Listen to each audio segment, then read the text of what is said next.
And I sat down and I looked at these issues in my life.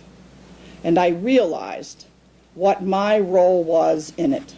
I realized what I was avoiding.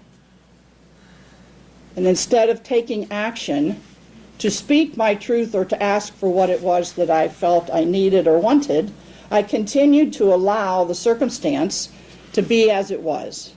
And now I've taken some action, and things are much, much better, moving along much better. When you unveil the request inside the complaint, you can decide whether you're committed to do something about it or not. If you are, you make a plan and take the first step. If you're not, you can be honest with yourself and just say no, not now. But if the complaint stays and keeps nudging you to do something, then your inner voice is saying now. Listen. The beauty of this recipe is that it works for complaints, whether they're big or small. If you're sitting in traffic, you can request that the traffic move. That may not happen, but you can request that you breathe and relax. You might also think about different times you can get on the road or go shopping that are less congested on the highway and in the stores. There's always shopping online. And she says the main ingredient in this secret recipe is the unswerving commitment to action. First, you determine what you want and what you can do, and if nothing is available to move you forward in the direction you want to go, accept what is with grace. Pay attention. Another opportunity will reveal itself. When you say no to one of your own requests or the world says no to you, you smile with awareness that no one is thwarting you. You are making choices. Others are making choices. And she says, let's make this a complaint-free holiday. Have a wonderful Thanksgiving and think about the secret recipe that you can pass around the dinner table that brings more awareness in the world. Awareness itself is the teacher. And my angle in recipes, whether it's my recipe for any food that I make, or if it's my recipe for how I live my life, I believe that the most important ingredient is love. When you set out to do something, when you set out to establish a recipe of putting ingredients together, and you're gathering the sugar and you're gathering the salt and you're looking at the recipe and you're thinking about it, do you consider that you're doing this because you love to do it for the people that you're having or that you're eating with?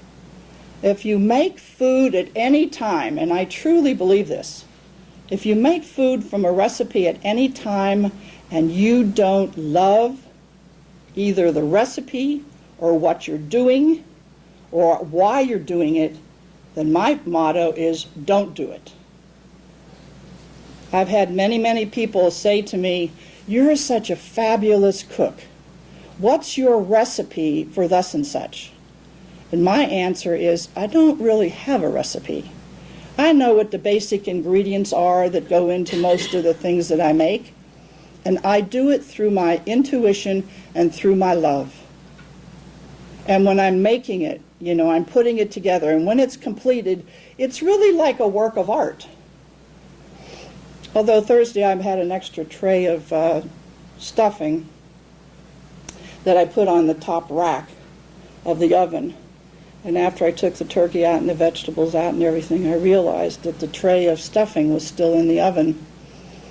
And when I pulled it out, it had a nice black glaze on the top. So thank God it wasn't a big bowl. It was only a little pan full. So anyway, those are the things that happen. Sometimes when you make a recipe of something, it may not turn out exactly as you like the first time you do it. But that's not to say that you should stop doing it or stop trying to make it better. See, the thing of living in life is to always do your best and follow the recipe with the faith and the trust that those who have established that recipe knew what they were doing, even though you don't think you know what you're doing. And so when you put it together, mix it with that love, mix it with that joy of being with the family and the friends.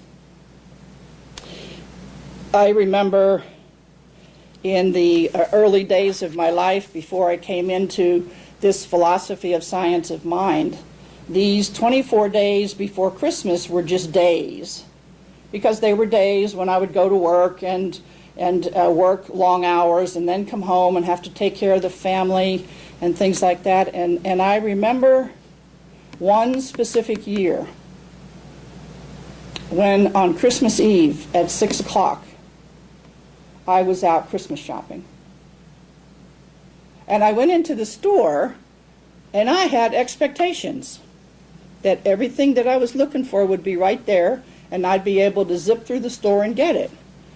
Well, the salesman looked at me like I was crazy. 6 o'clock, as they're about to close and I'm there, I never felt so frustrated in all my life.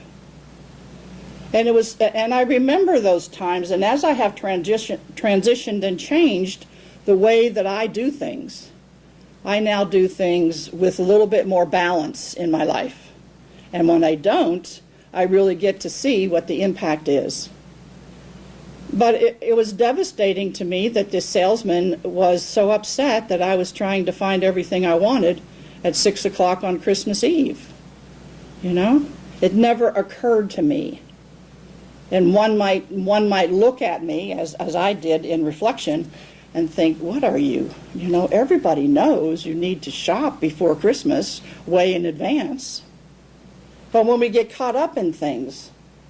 So, you know, I was looking at some of the recipes for our life. And if you think about the categories of success, what's the recipe for success? What do we have to put into the experience that we're having in order to be successful? Well, to have success, I think you have to have a goal or something that you're wanting to attain. I think that you have to have intention. I think you have to have some consistency with working toward whatever it is that you want to accomplish. And you have to have perseverance. Now, seeing that they might be 4 ingredients going toward success, there may be different balances of what the level of the ingredients are. You know, we say a teaspoon of this, a tablespoon of that, a cup of that, and so on. But to put these elements together for success, it's trial and error. You work through it until you find the recipe that works. The same thing for happiness. You know, happiness really is an inside job. But if you look at happiness, you have to take into consideration your attitude. You have to have balance in your life. You have to accept sometimes the way things are. You have to have awareness and open-mindedness to be able to observe what's going on and without judgment, just allow yourself to evaluate without the struggle and the strife. And I could go into other things like loving relationships. When I wrote this down, I thought, loving relationships. Okay, what's an ingredient for a loving relationship? Well, communication, compromise, balance. And by balance, I mean when there's family, it's about balancing the kids and the adults and dates and, you know, taking care of yourself in the midst of the family. And then there's intimacy. And any of these elements could mean different things to different people. And when you're in a relationship, it's really necessary to understand each other, regardless of what that relationship is. And even if it's a business relationship, you can get down to an intimate level of being in a business relationship by understanding the whole person and not just that which is the part of the business that you're doing. Because any person brings themselves, the whole self, into the situation. And of course, another one that we could talk about for hours is good health. And I'm not an expert in that, so I'm not even going to go there. All I know is to have good health, it really requires exercise and good eating and being aware of your body needs and taking care of yourself, getting a proper sleep and occasional massage, and taking care of the whole body, the physical, the emotional, the spiritual, and everything. So, to conclude today's message, I offer you the opportunity in this 24-day period prior to the actual celebration of Christmas to reflect for yourself on your life experiences. How have they been for you? Is there anything in your past that's limiting you now and into the future? Are there things to be revealed? Are you still cooking from the same old recipes? Or are you using new ingredients in how you interact with people, with family, with work associates, with yourself? You know, as we get older and we look at what we're capable of doing and not, we have to realize that we need to ask and have other people around to do things. So it's really an opportunity to reflect without judgment and to see what's really going to work the best for you. Because what might work for me might not be the same recipe in the way that you like to taste it, or that you like to have it, or that you like to be or communicate. So take those opportunities in these next 24 days as you shop and go about your business to reflect and to see if there's something in your life that can be transformed by changing the recipe just a little bit. And remember, the secret to all of this is love. Let us pray. I go into that space of knowing that the divine expression of God lives and breathes within me. And I know that as I go about doing whatever it is that I am doing, shopping, cooking, relaxing, communicating with other people, that I have the opportunity to express love, to be love, and to see love all around me. And I am at choice. And when something is not exactly right, or I think that it's not exactly right, I am at choice to make it different, with the thought that whatever I choose is for a higher and a greater outcome. And I know that I am truly blessed, as I am one in the infinite source of life, as is everyone else on this planet. And knowing this is our truth, then I accept life as it is. And I do my best to expand and to grow and to learn and to be more of the nature of who I am.